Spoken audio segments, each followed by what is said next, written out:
Welcome to Open Range. I'm your host, Gary Emineth. Today we're going to be talking to Thomas Beadle, who is state treasurer for the state of North Dakota. Even though the federal government's shut down, the state is not. And Tom's busy at work doing a lot of things related to the state of North Dakota. We're going to try to understand, to some degree, how the state functions, some of the balances of funds that the state has.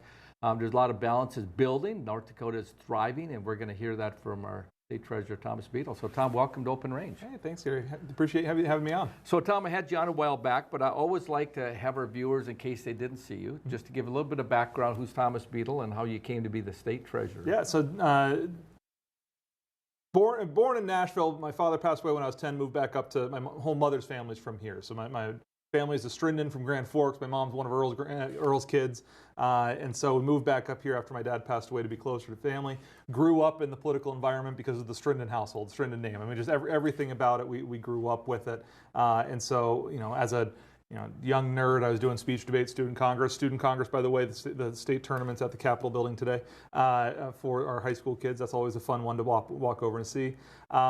And so getting involved doing all that sort of stuff. So after I graduated Concordia, got elected to the North Dakota House of Representatives. So I served District 27 out of Fargo for 10 years. And then 2020 got elected treasurer, and 2024 got reelected treasurer. And so now I've been in that role, just closing out year 5 as treasurer for the state of North Dakota. It's an honor every day to walk into the Capitol building and to serve the people, but it's been fun. So, I think it's interesting that, with your background with the Strinden family, there's the Stenjum family who've been in politics a long time, the Strinden family, there's a handful of them, but you don't really see families as much in North Dakota where there's kind of generational, and I think it's great that there is. You see it sometimes nationally, but in North Dakota, that's awesome. Well, in North Dakota, we're a small town with really long roads, so we have a lot of folks that are related to a lot of folks, and so I think there's more, of those connection pieces than you think, but like I've got the last name Beadle and from my grandpa Earl Strinden, so the last names don't necessarily sync all the time too. So I think there's more of that than people tend to see. Just talking to some of the legislators down there and seeing whose father-in-law was in, whose mother was in, like all that sort of stuff. I think there's a lot of that. But I think that the big thing is, like our legislative districts are only about 17,000 people per district. So your pool, your opportunities are there. When I ran in 2010, it was 2 Democrats that were in there, and we took it back and swept it as Republicans. But there was 2 Democrats in there, one in the House, one in the Senate, and the senator retired, the House member jumped up, so it was an open seat. And so then it was myself and another person who ran for that open seat. And so the opportunities are low. My first campaign was $10,000, and it was mostly knocking on doors and just getting people out. North Dakota is a relatively cheap date when it comes to wanting to run for public office, and which I think is encouraging, because that means that anyone, regardless of where they're at in their life situation, can run and get involved. And just so happened that the opportunity worked for me to be able to do it. And how old were you when you got elected? 23. So I was a recent econ grad out of Concordia, and I was a commercial real estate broker. I was a commercial real estate broker for 15 years until I became treasurer, licensed and active now. And so had been working a lot with especially young entrepreneurs, people that were just starting. We were going out and hunting down lease space for them so they could start up their restaurant or the retail store or whatever. Worked with a couple of breweries. So really was working with that young professional space and saw where our legislative assembly has a few more gray hair folks than the average population usually. And so wanted to make sure that we had people there representing kind of that young entrepreneurial spirit in the legislative assembly. That's fabulous. And so you've been treasurer for now 5 years, and explain to our viewers a little bit of how the state treasurer office functions in relation to not only the funds, but even related to OMB, because we had Joe Marciette, OMB director, on maybe about a month ago, talked about the state's resource finance. We'll dig in that a little bit further, but kind of how it functions in the state government. So we're our state treasurer is a constitutionally elected position. The majority of the country has elected treasurers. About mid-30s are elected. A handful of them are appointed, and some of them are elected by the legislative assembly instead of the people at large. So we're in the majority of those that are statewide elected. So our treasurer's office is unique in North Dakota, primarily because of our state-owned bank that we have. Most treasurers' offices across the country, their primary job is interacting with the banks and interacting with where to put the money on behalf of the state. The vast majority of ours, about 98% of the funds that my office manages, are with Bank of North Dakota. We have a couple of other programs, Bid and D program primarily, where for certain groups, the ag commodity groups in particular, Veterans Post-War Trust Fund, a couple of those ones, we're able to go outside of Bank of North Dakota and be involved in community banks, the ones that have brick and mortar presence across North Dakota. We will invest funds on behalf of those agencies, those groups, and also help spread, get the money out into the North Dakota communities so that they can, they'll sell us a CD, we get a return on it, they have some capital that they can then use to, supplant their loan program or whatever they're doing to put that money to work in their community. And so our office works on the back end with agencies, just like OMB, but kind of in a different frame, where OMB helps agencies provide some of the training, guidance, oversight, and then they help kind of run the PeopleSoft of the world, the back-end software system that everyone uses for our journaling and all that. Our office is then involved with the actual daily transfers, reconciliations. We work with the agencies to figure out what is your cash flow, what is your timing, when do you need this money by? And then based off of that, we then invest it out so that we can make sure that we're generating a return for the state, we're generating a return for any of those agencies or those funds that retain those earnings, and then make sure that it's there and ready for them when they need to spend it, when they need to get into the community, or when the state takes in a lot of money that we just distribute straight back out to political subdivisions. Cities, counties, townships, tribal groups, they get a significant amount of money from the state every month. And so our office handles all of those distributions. And so we'll also manage that cash before it's being distributed out to go out to the political subdivisions to help with offsetting their costs. So how does a department, let's say human services or maybe the auditor's office, but generally they have budget, the legislature passes the budget, and they have parameters, and do they have their own accounting department? There's someone that does the bookkeeping to make sure everything's in line, and so and the second part of that question, so if that happens, and all of a sudden, we overspent, or we did some hires, and all of a sudden, does that, but knowing it's still going to be, part of their annual budget, maybe it's just off a month. Yeah. Who manages in other words, the cash in and out to say like, heck, our account's overdrawn today, so, to understand that premise. So fortunately, because we utilize Bank of North Dakota, we get some latitude, and we'll often have it where a lot of these accounts have, they're nominally listed as an account number, but then when it gets to us, we just kind of have them commingled together with Bank of North Dakota and invested together. And so we'll lump them together so we can get a larger investment return when we're investing through Bank of North Dakota or wherever.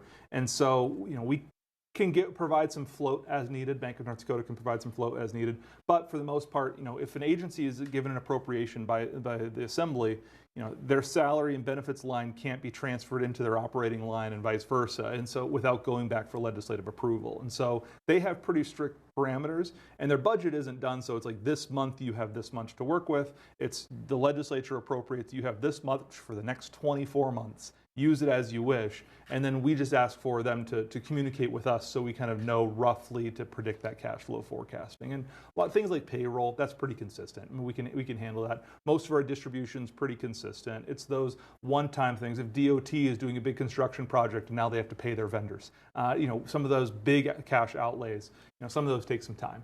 So, and DOH, DHHS, that's a whole big behemoth that takes a lot of working through. And those agencies technically merged 5 years ago, and we're still not necessarily seeing them as fully merged and integrated on the back end fiscal side. So that's a whole big animal. So when you take the money that comes in collected through taxes and ends up in funds, the Treasury Department, does it really manage the money coming in?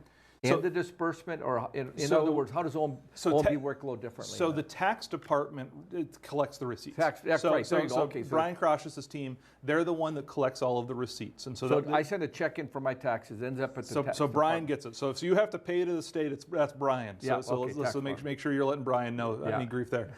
So Brian's the one who collects any of the tax receipts, any of the receivables that come in. We'll also have other agencies, Game and Fish with their licensing revenue, all the different fees from Secretary of State's office, what have you. Those agencies will then collect that money, bring it to our office to deposit and to go into their account and go into the state's accounts. And so we will then collect that, and then we will manage that cash flow forecasting. We'll manage the deposits, the investment returns, the kind of that accounting piece, and then the monthly reconciliations and all that. So we will help manage all of that on the back end, and then that cash will be available as they need it, as per their appropriation.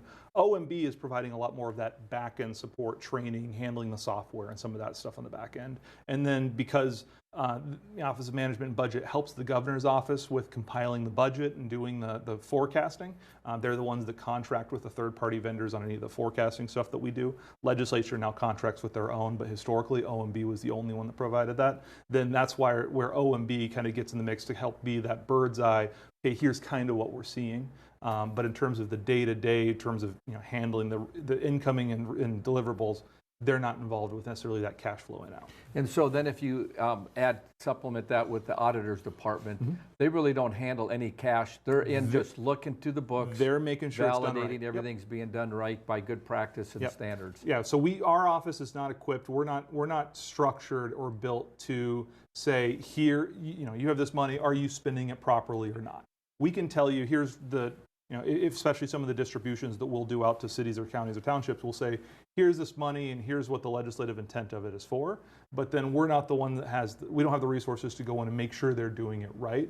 That's where the auditor's role is. So the auditor does that with agencies. The auditor does that with their state and local government, or their local government division, where they go out and they work with cities or whatever political subdivision contracts with them for those local government audits. So the auditor is the watchdog that then goes in to say, okay, was this done correctly? I see. I got you. Well, we're going to go to the break. When we come back, I want to dig in to look at some of the funds, legacy fund, and how the cash has been building up. And I know you brought some charts for us to take a look at. So we've been talking to Thomas Beadle, the State Treasurer for the state of North Dakota. I'm your host, Gary Emineth. Stay tuned. We'll be right back.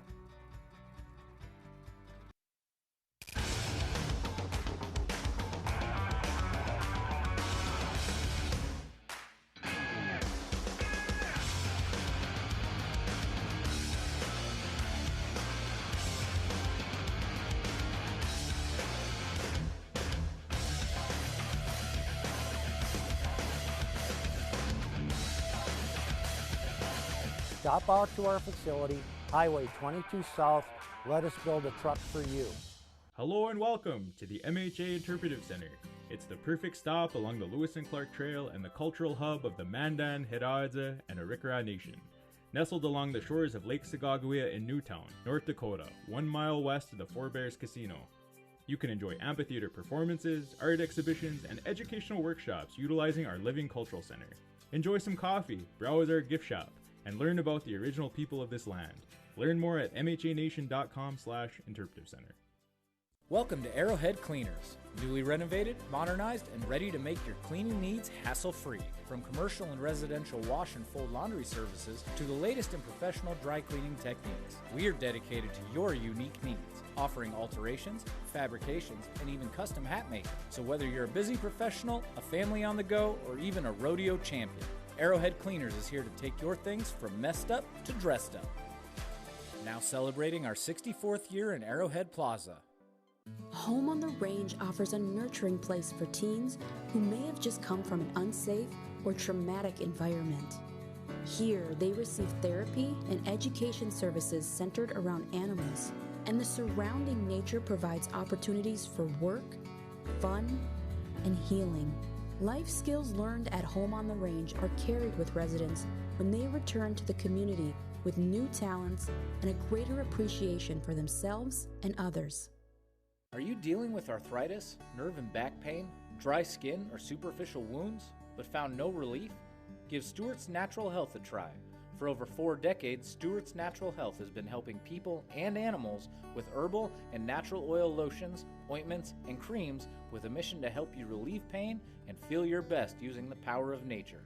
Discover the safe, drug-free solution to your pain, guaranteed or your money back. Visit stewartsnatural.health today. West River Equipment of Mandan is here to help you maintain peak productivity in your operation. As an authorized dealer for many high-quality equipment lines, we have the new and used equipment it takes to make your farming, ranching, or construction operation profitable and efficient. West River Equipment also has the parts on hand and the experienced technicians in our shop to get your equipment back in action fast. Find what you need at West River Equipment on Old Red Trail in Mandan.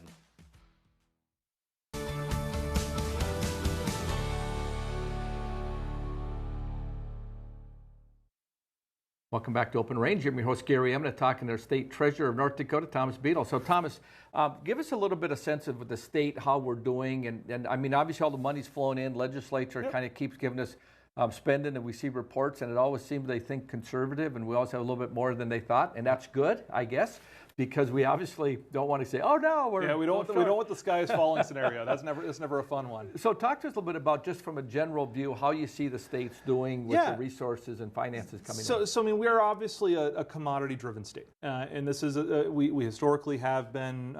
We are always diversifying, always looking for ways to diversify. But ag and energy, they drive North Dakota's economy. They drive North Dakota's budget, especially energy on the budget side. And so our economy is pretty strong. It's very resilient. But we certainly have some headwinds. I mean, oil is down a couple of bucks from where it was last year. I mean, we're seeing little headwinds there. Now we're getting a lot more regulatory relief and everything coming federally, so that's giving producers a lot of optimism. But in terms of the margin on production and distribution, there's still some issues that they have to work through. Fortunately, production is still staying strong. We're still over 1.1 million barrels per day based on the last report, which is what our legislative budget was forecasted on. So that's good. We're in line with the budget forecast, and price is still roughly in line with the forecast. But our forecast was lower price of oil than we had the last 2-4 years. And so that's something that we just have to keep in mind as we budget going forward. Similarly, ag prices are good, but ag costs and inputs are high. And so our farmers are really feeling it. Now, fortunately, from a tax revenue perspective from the state, we really don't, ag drives a tremendous amount on the economy, but we don't tax ag products nearly like we tax energy products. So in terms of how it impacts our state budget, it's not nearly as impactful, other than, we know that the downstream effects of it, where it goes to sales tax, income tax, everything else as that money circulates in the community. So that's something that we're always watching for. And then we also had, from a sales tax perspective, when Canadian shoppers stopped coming to mine out of Grand Forks or Fargo, we filled those in our sales tax receipts too. And so we saw a little bit of that earlier this year in terms of some of the sales tax numbers kind of come a little bit down. Really, they didn't just grow as much as we historically have had them grow. And so that's something that I know some areas are feeling. But from the state's budget perspective, we're so far in line with the legislative forecast that they adopted here this past May, April, as they sine died.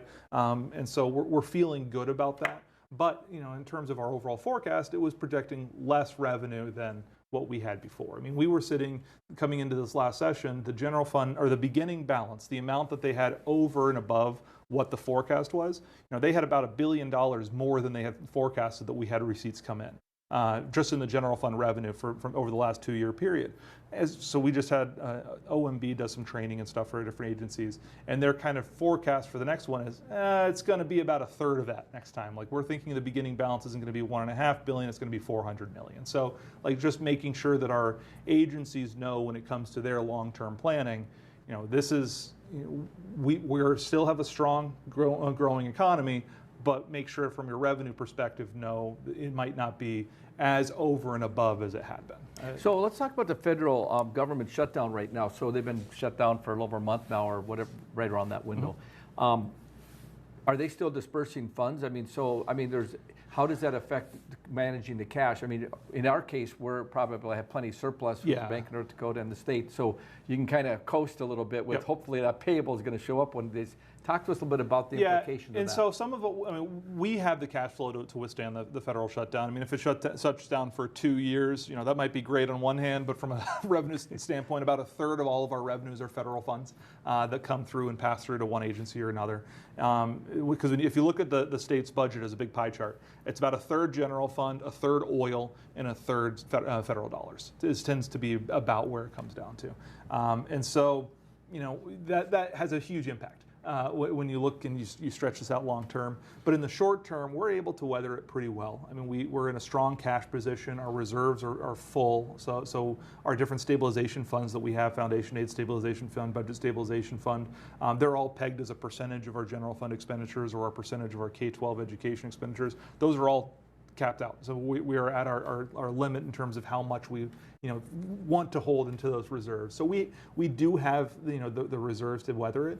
And so what we've done in our office is kind of because we ladder out our investments and we kind of stretch that out, we've extended or we've shortened some of that up so we have a little more cash on hand in the short term, just to be able to weather that a little bit, so that if we don't get that restarted, if we don't get the federal funds open, we have some to backfill.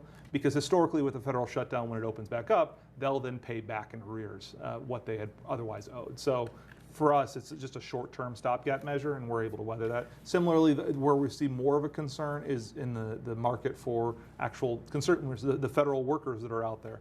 And that's where, you know, Governor Armstrong and Bank of North Dakota provided some programs to be able to help with the federal workers loan program, so that, you know, we don't want them missing a paycheck and therefore missing a mortgage payment or not being able to go and get food. So they provided some relief there and some Can you explain what that looked like? I saw the announcement, I read a little bit of it, but I don't have the details. Yeah, so Bank of North Dakota administers a number of loan programs that are out there. Everyone's, you know, familiar with a lot of the ag lending programs, business lending programs, other stuff that Bank of North Dakota does, student loan programs.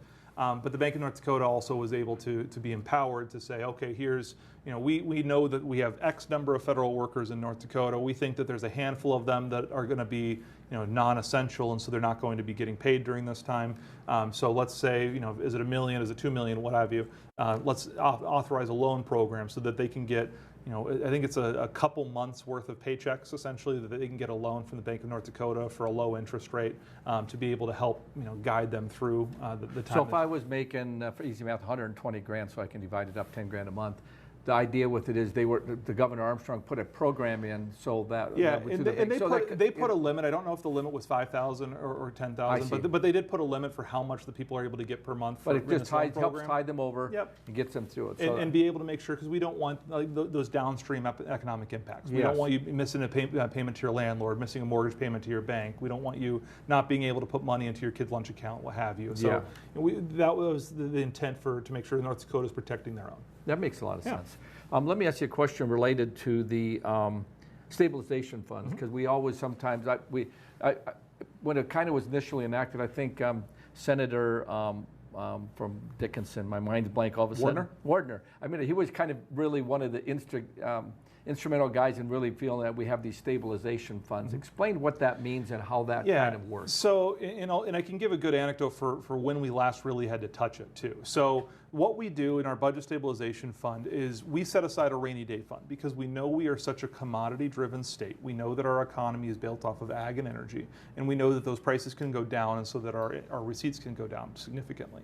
And so what we do is we say, okay, 15% of their general fund expenditure, whatever our general fund expenditure is, 15% of that, we want to fill up the budget stabilization fund until that 15% is accounted for. So it's almost $1 billion that we have sitting in the budget stabilization fund right now, off of our $6 billion general fund by comparison. So there's $1 billion sitting in there that if you needed to tap into, and it kind of... The legislature could come in and tap that in an emergent situation.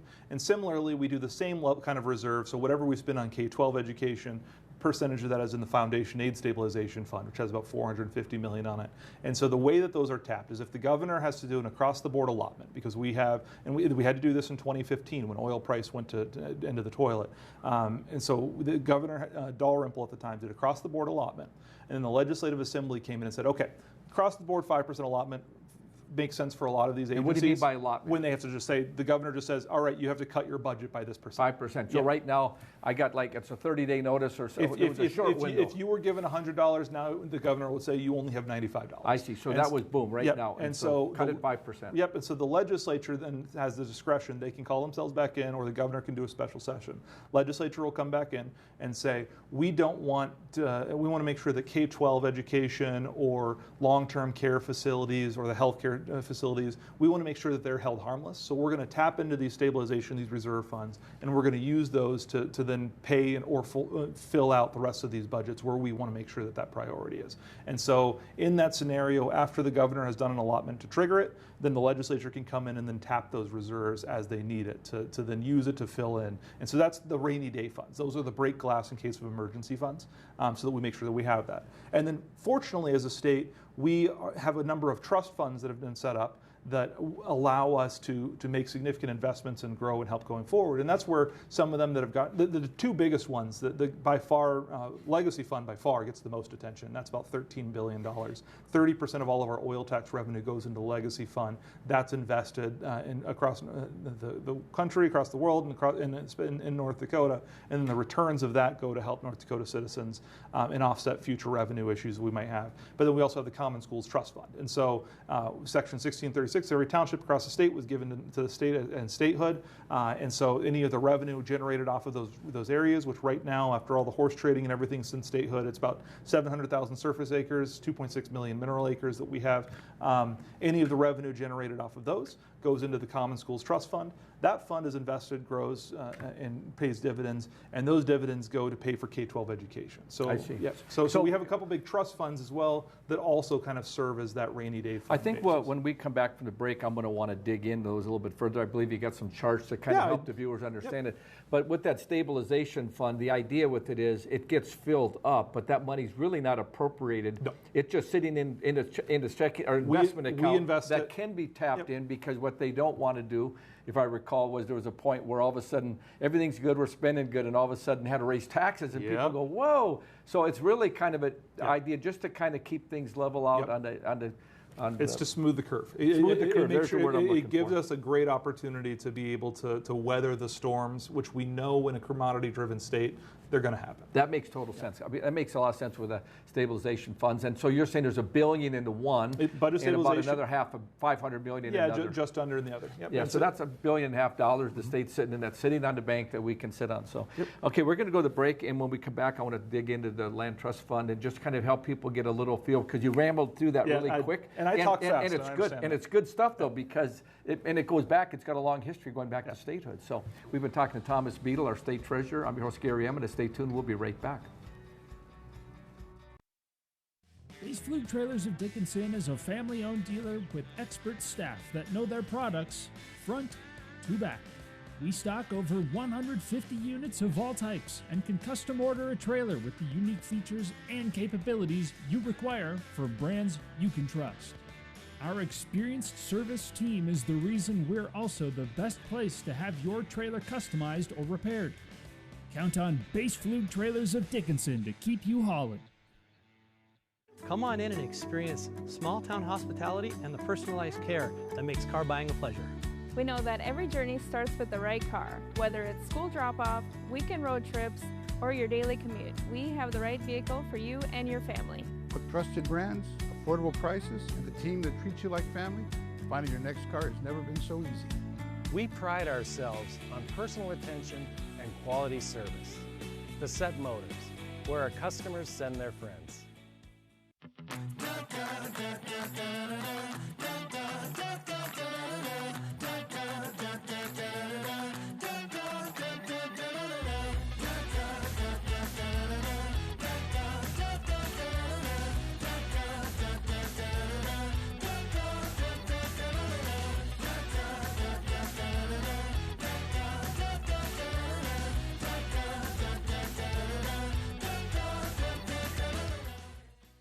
U.S. Cattlemen is a member organization that each member has a vote in anything we do with policy. We're representing the independent cattleman or the cow-calf guy or an independent feeder or whatever. We like to support the independent producer. We're talking about mandatory ID, we're talking about COOL, we're talking about all the legislation that's going to be coming down with the new administration. There's going to be lots of moving and shaking, so always check us out at our website, uscattleman.org. I'm $27,000 in credit card debt. Okay. You have to radically do something different, because if you keep doing what you've been doing, you're going to keep getting what you've been getting. Now's not the time to be doing math. The time to be doing math was when we didn't go into $200,000 of debt. If you are freaked out and you're stuck in these debt payments and you think it has to be a part of your life, it doesn't.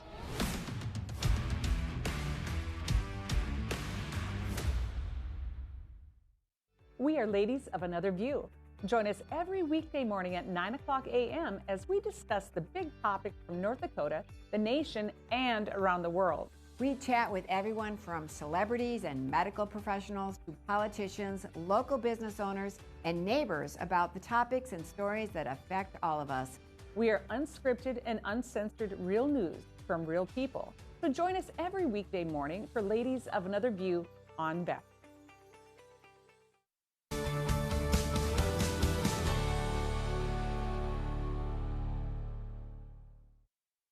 Welcome back to Open Range. I'm your host, Gary Emineth. We're talking to Republican Thomas Beadle from Fargo, who's also our state treasurer. Thomas, I appreciate you joining us again today and talking through these funds. And so sometimes it gets complicated and people's brains go, because we used to talk millions, then we went to hundreds of millions, and now we're talking billions. But the Land Trust Fund, which goes back to statehood, and you rambled through that pretty quickly. As I do. Well, I have a little bit the same way. My mom said I should have been an auctioneer, and I think probably could have. So I was a debate coach. We're kind of in the same boat. So I'm going to have you bring up the slide on the Land Trust Fund, and let's just talk through this a little bit, what this means, and going back to statehood and these dollar amounts and how it functions. So as I mentioned, we have about 2.6 million mineral acres of land, and then we have about 700,000 surface acres of land. So we do auctions every year, spring and fall auctions. So any of our tracts that are unleased, or if they're at their end of their 5-year term lease, we'll lease those out, generate revenue. So if it's some of our surface acres, that might be cropland, that might be grazing land. Our farmers will rent that out, and they'll pay us rent on that. We'll also get revenue from any easements or anything that goes across it on there too. And in the mineral acres, we might have 40 acres in a 1,280 acre spacing unit when an oil company is drilling and doing the revenue. But then as that revenue comes out, then we get a percentage of that royalty revenue. And so we deposit that into the Common Schools Trust Fund. And so looking back at the chart on the Common Schools Trust Fund, so right now, we invest that money. We've got about $7 billion or so that we've got into the Common Schools Trust Fund right now. $7 billion. So let's look at those numbers. The first line is monthly distribution. Walk me through each one of those. So what we do through the Common Schools Trust Fund, this helps pay for K-12 education. Okay. So every month during the 25-27 biennium, the Common Schools Trust Fund will be paying $32,500,000 every month. Every month over the course of a 9-month school year. So over 9 months over the school year, it's $292,500,000. And is this revenue income off the investment? So this is income. This is the income. This is revenue off of our investments. Yep. That's incredible. That's a lot of money. We generate that revenue, and then that goes out to help support K-12 education. So as you can see, when we look at our North Dakota student population right now, it's about $2,508 per student per year that the Common Schools Trust Fund's earnings, the investment returns off that fund, are able to pay out to support K-12 education.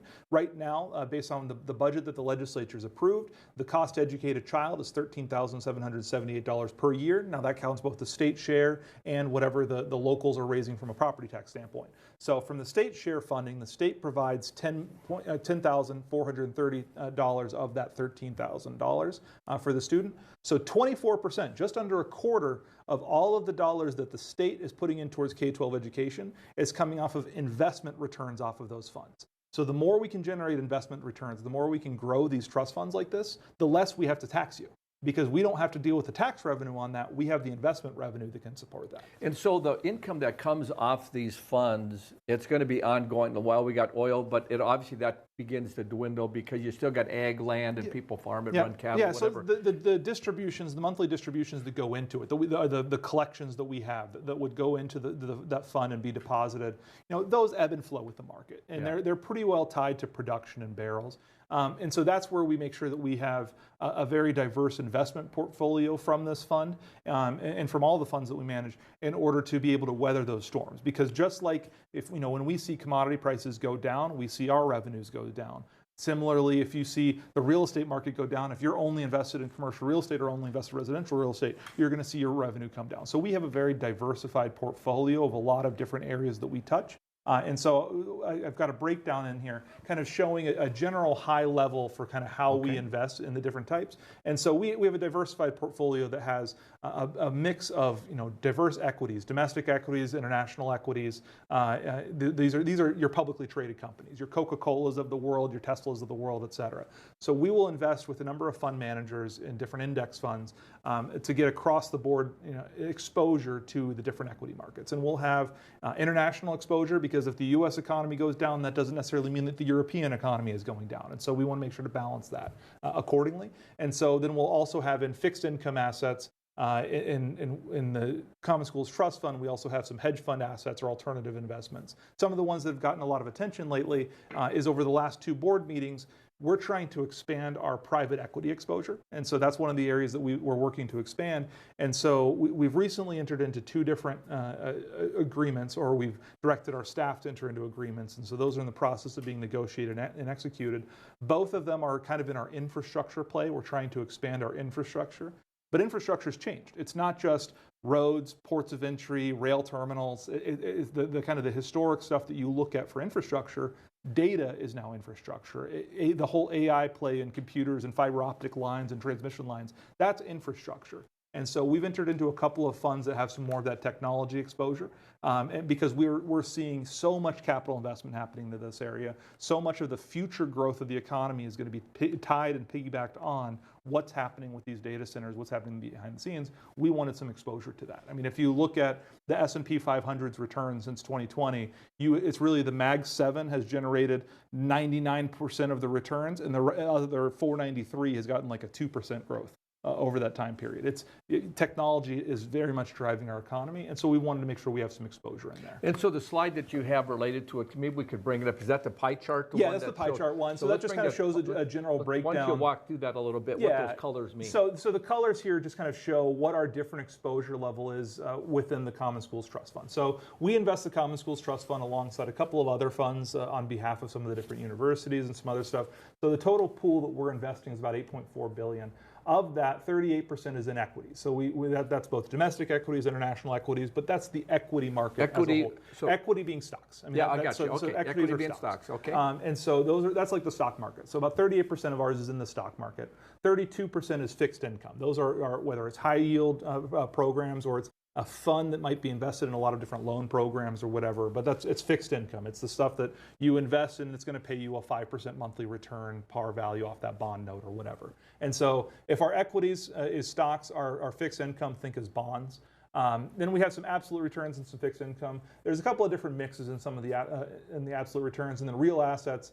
There's a couple of different areas in there. Real assets, historically was real estate. That's where we started to do a little more infrastructure stuff in there as well. And so that's kind of the other breakdown for those pies to kind of get us to that 100% of how we're invested. But the point of that I want to show on that is we have a diversified portfolio because we want to make sure we're mitigating the risk. And while that might, if it's the stock market that's driving 90% of our economic growth right now because those Mag 7 ones are going to the moon, we might lose a little of that top side growth.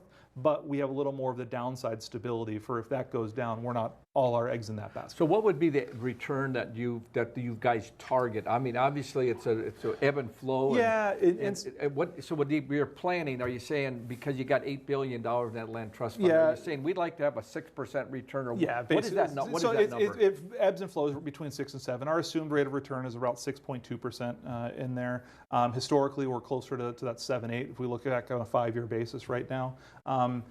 If we're so state investment board return, I chair the investment committee there, so that's a little fresher in my brain. So like in the last year, we got a 12.8% return out of the legacy fund, which isn't the 25% you might have got if you were just in Tesla or Google, but it's that's a very nice average return. It's still a great return. And our assumed rate of return in the legacy fund is 6.3%, because that's we historically have been fairly conservative in how we invested it. We were a little more of a 50-50 split. We've diversified that some too. And so that's kind of the way that we've, if we forecast and we assume that 6.3, if our asset allocation is targeted around that 6.5, 6.3, anything we do above and beyond that, that's just bonus gravy to the state. So when you take the land trust fund of $8 billion and the money goes in every month, can you tap the principal at all, or does that tend to just keep growing for infinitum? That's a constitutional fund. And so it's a constitutional fund that was established.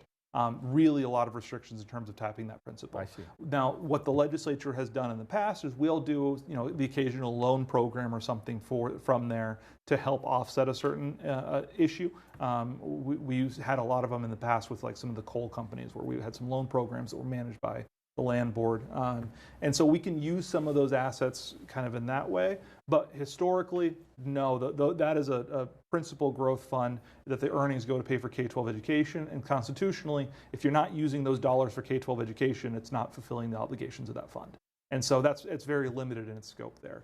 And this is a fund that, you know, has really only been, and Superintendent Baszler was just talking about this as she's, you know, going off to DC now. We had a land board meeting here last week, and it might be her last one. So she was kind of reminiscing on the fact that, you know, she remembers her and Wayne Stingham sitting around that table when they first crossed the $1 billion mark in that fund. And so that's not that long ago. So not too long ago, when we first got to $1 billion now we're in at assets. 8.2. Yes. You said. And 90% of that growth is related to oil industry because we got mineral rights, and you talk about all those. Yep.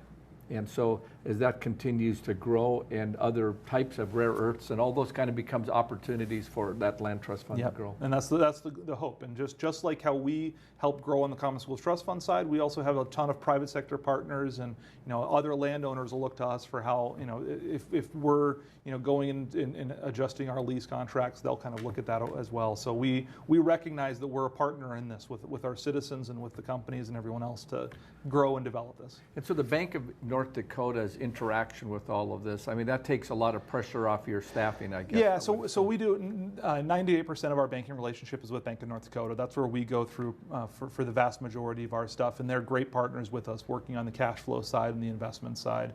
You know, some of the big trust funds will invest outside. You know, Legacy Fund, we invest outside. Common Schools Trust Fund, we invest outside. But when we have to do transfers around, Bank of North Dakota is critical to be able to help with that and help facilitate the timing of when we're getting ready to make a deposit in or make a withdrawal out. Bank of North Dakota works with us on that. You know, I'm going to want to dig into that Legacy Fund, and we're going to go to the break. And you said it's right around $13 billion today, Legacy Fund. I like to talk about the growth and the projection and kind of where that investment portfolio is, because people always want to understand, well, where's the money at? And a lot of times North Dakotans go, hey, we want to invest in our companies, but the reality is there's a lot of them that really aren't. It would be maybe wrong risk or maybe too tight. Especially the in-state investment program, that's been a hot topic. We're going to want to talk about that related, because that's a big chunk of change. So we've been talking to Thomas Beadle, our state treasurer. I'm your host, Gary Emineth. Stay tuned. We'll be right back. Hey y'all, it's Trent on the loose. I want to tell you, Lady Blue and I, we got a lot of miles together, but you know what? You and I got a lot of miles together as well. And all I want to do is bring to you the information on how we maintain a domestic supply of food and fuel for future generations. So I'm going to continue to travel the world and unearth the stories that make it possible that we can live in a free United States of America. Welcome to Arrowhead Cleaners. Newly renovated, modernized, and ready to make your cleaning needs hassle-free. From commercial and residential wash and fold laundry services to the latest in professional dry cleaning techniques, we are dedicated to your unique needs, offering alterations, fabrications, and even custom hat making. So whether you're a busy professional, a family on the go, or even a rodeo champion, Arrowhead Cleaners is here to take your things from messed up to dressed up. Now celebrating our 64th year in Arrowhead Plaza. Are you dealing with arthritis, nerve and back pain, dry skin, or superficial wounds, but found no relief? Give Stewart's Natural Health a try. For over 4 decades, Stewart's Natural Health has been helping people and animals with herbal and natural oil lotions, ointments, and creams with a mission to help you relieve pain and feel your best using the power of nature. Discover the safe, drug-free solution to your pain, guaranteed or your money back. Visit stewartsnatural.health today.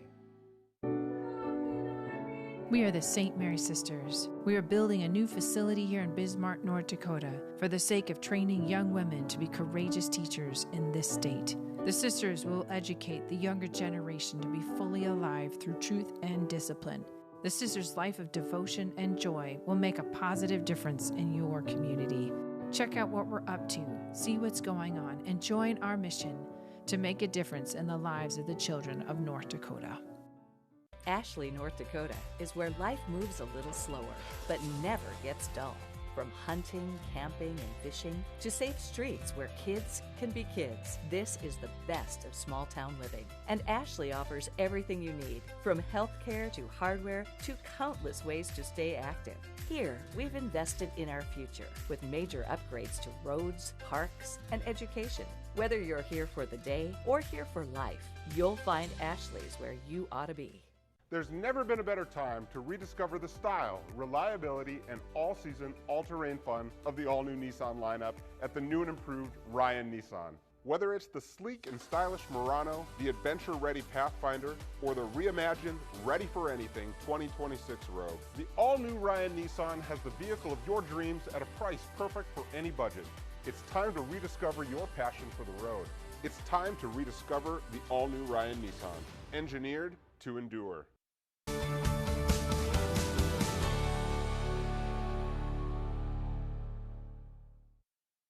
Welcome back to Open Range. I'm your host, Gary Emineth, talking to Thomas Beadle, our state treasurer, Republican from Fargo. So, Thomas, I want to dig into this legacy fund. I know we got some charts for it, and it's growing so far beyond what the people that I know. Bob Harms is one of the guys that led it. There's a number of people around the state that led the charge and said we need to set some aside, and set $13 billion.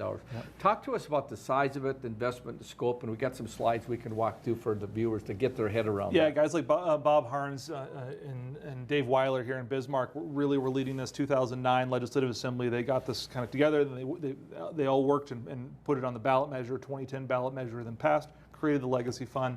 30% of our oil tax revenue goes in the Legacy Fund. And so, just like the Common Schools Trust Fund, we have a diversified investment portfolio, diversification of holdings within there, and that's gotten a lot of attention lately. And so, some of the Legacy Fund, investments that we're in, the same sort of mix. So we saw the pie chart before. I think I might have a similar one on the Legacy Fund here, but it's a broad mix of investments that we have: global public equity, private equity, global fixed income, diversified real assets, all that same sort of stuff.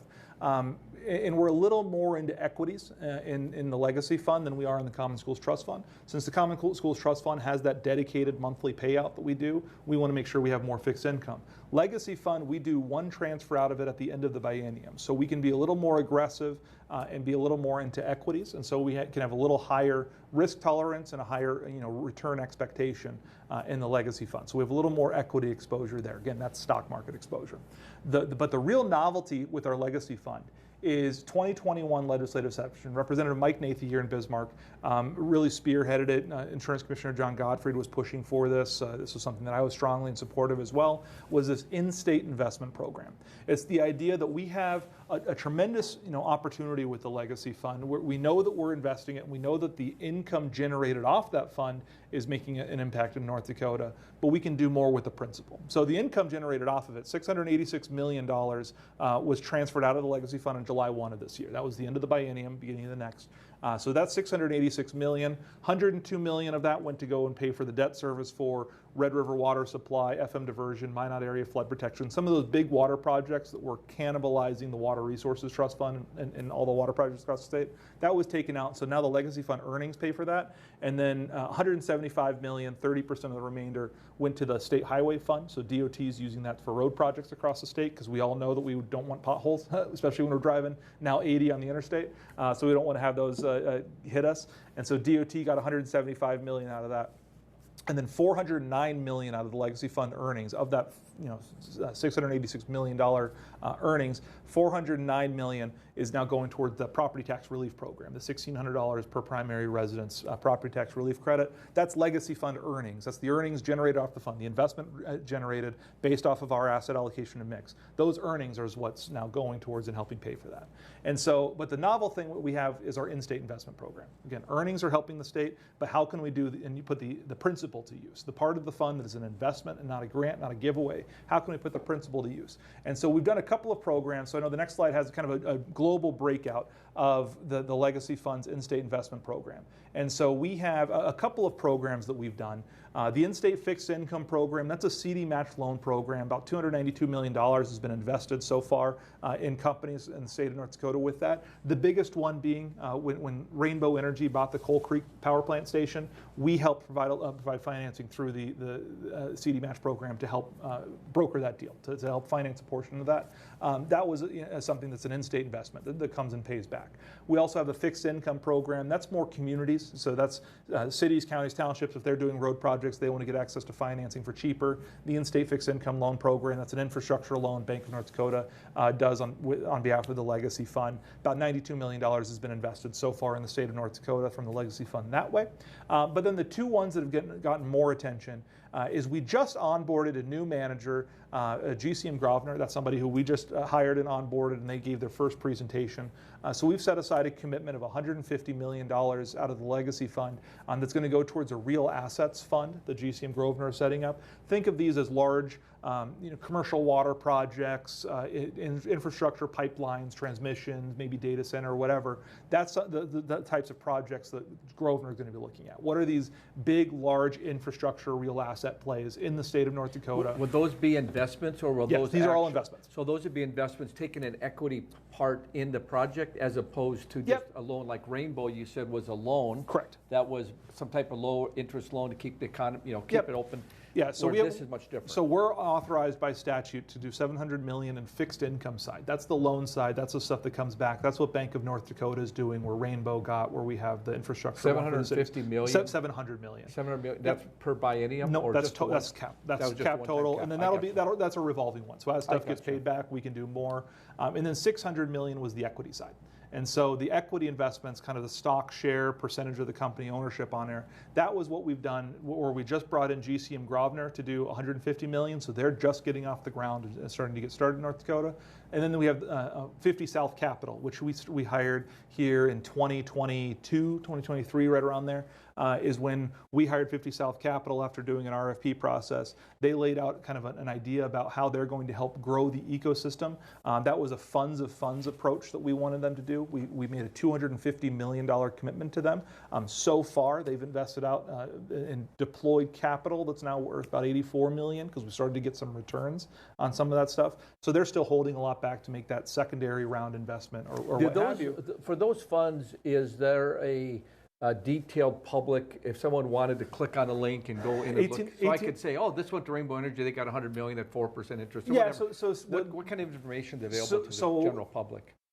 Private markets end up getting a little clouded in terms of some of that transparency piece, because one thing that we're always cognizant of is if we are incredibly vocal on this is the dollar amount that we invested in and this is the equity stake we took as a result of that, that really hurts our position to exit on the downline, or if they gave a favored position to us to incentivize that investment, so maybe they gave us kind of a sweetheart on that one, it hurts their ability to raise capital after that. And so there's a little cloudiness on that. So what we'll do is we'll present the information in the aggregate based off of the aggregate overall investment fund or the overall return. And we'll list the companies, but we're not going to go specifically into what we do. And the next one that I have kind of gives a breakdown of kind of how we've done that investment, because the 50 South approach is a fund of funds approach. And so we invest into different funds.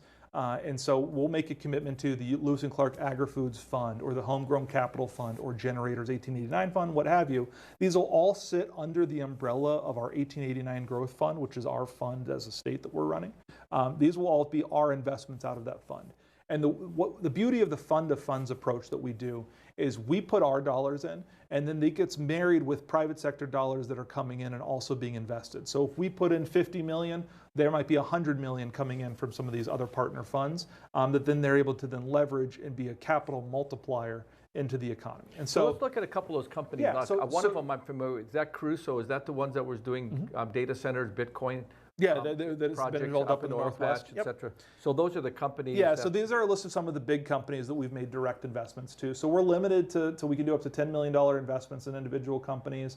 These ones aren't at that level. The one that are at the top, those are the big, broad funds. So those are the fund of funds approach.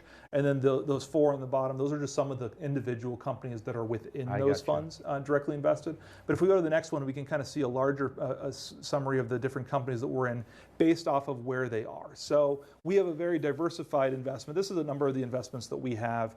Some of the ones that have gotten some attention lately is like PaveWise, which is Bryce Hatari here. It's a firm that's kind of revolutionizing the how the economics of the contracting, the road paving, that infrastructure is working. And so they're helping companies be much more efficient with how their products or their resources that they're going to be using in their construction projects are coming in. So some of those ones are there. Bushel is a huge one. Jake Jorensted's team is absolutely crushing it. That's an ag tech company that's helping farmers get their crops to market and time everything properly. So when you take those arrows across the top and you have bigger number, does it mean the bigger the number, the higher to the right, the bigger the investment? No, that's more where they are in their growth stage. So we have both seed capital stage investments, stuff that are early on in their So this is the underlying portfolio. This is from 50 South Capital's presentation that Cody first gave to the Legacy and Budget Stabilization Advisory Board here a couple weeks ago. Seed stage, that's the early stage. These are companies that are just getting off the ground, that are starting to grow. They've maybe done one fundraising round, or they're going on towards the second, but they're still pretty early in their growth stage. Oftentimes those are the ones that are, maybe pre-revenue or pre-profitable, but Are these North Dakota entities these are all North Dakota companies. So they're North Dakota Secretary of State set up, or these they are all just operate? North Dakota companies that have a brick and mortar here in North Dakota, and these ones all have North Dakota CEOs. So we got a couple minutes to go. But as it goes to the right, that kind of gets to the life cycle of the company. So whether they're seed, new, kind of pre-growth or pre-revenue for some of these ones, a lot of these ones have revenue already, or early stage, they're kind of moving beyond that. They're in the market, they're hitting things up, or they're in the expansion stage. They've been in the market for a while, and now they're growing like crazy, and they just needed extra capital to be able to help them grow. Or maybe they're getting towards the end. What Midland Garage was one where they were looking at selling. They have a large manufacturing presence over in the West Fargo area.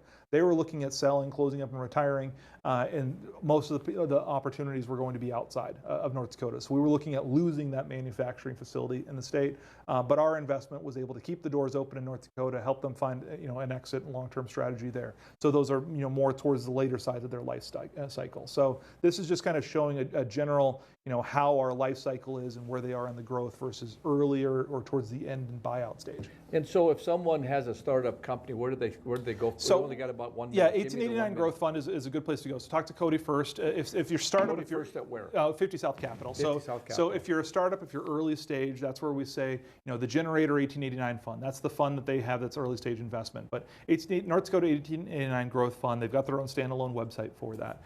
They have contact information on there, and typically what they'll do is they'll be then the point guard, and they'll say, okay, if you're looking at giving up some equity, which is not right for every company. Not every company wants to give up equity in there.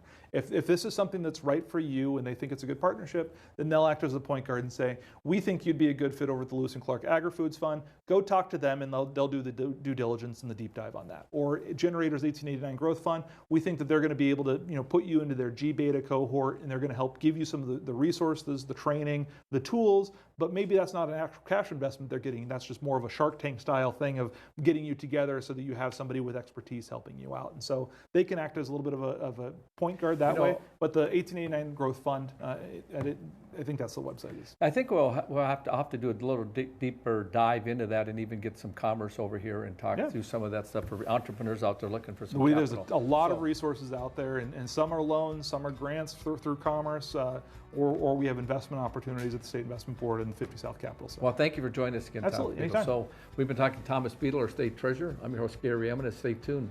We'll be right back.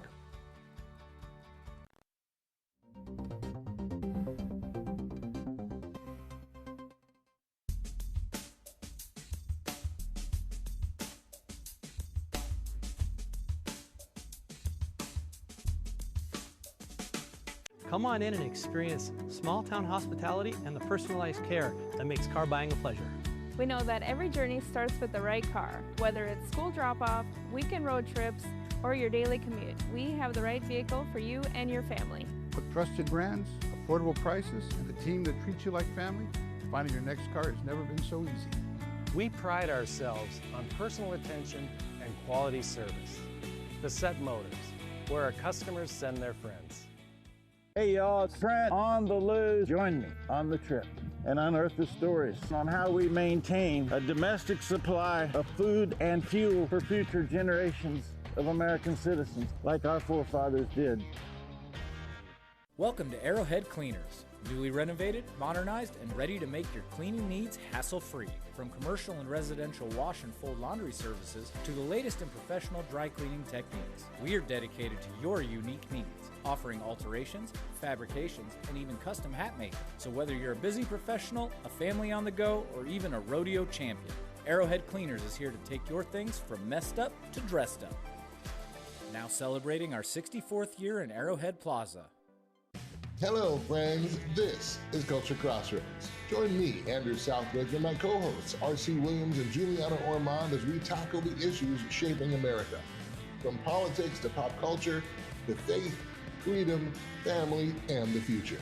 from a faith-based conservative perspective that you won't get anywhere else. We stand at the intersection of faith and freedom. This is Culture Crossroads. Culture Crossroads, Sundays at 5 p.m. Central on BET TV. We are Ladies of Another View. Join us every weekday morning at 9 o'clock a.m. as we discuss the big topics from North Dakota, the nation, and around the world. We chat with everyone from celebrities and medical professionals to politicians, local business owners, and neighbors about the topics and stories that affect all of us. We are unscripted and uncensored real news from real people. So join us every weekday morning for Ladies of Another View on BET.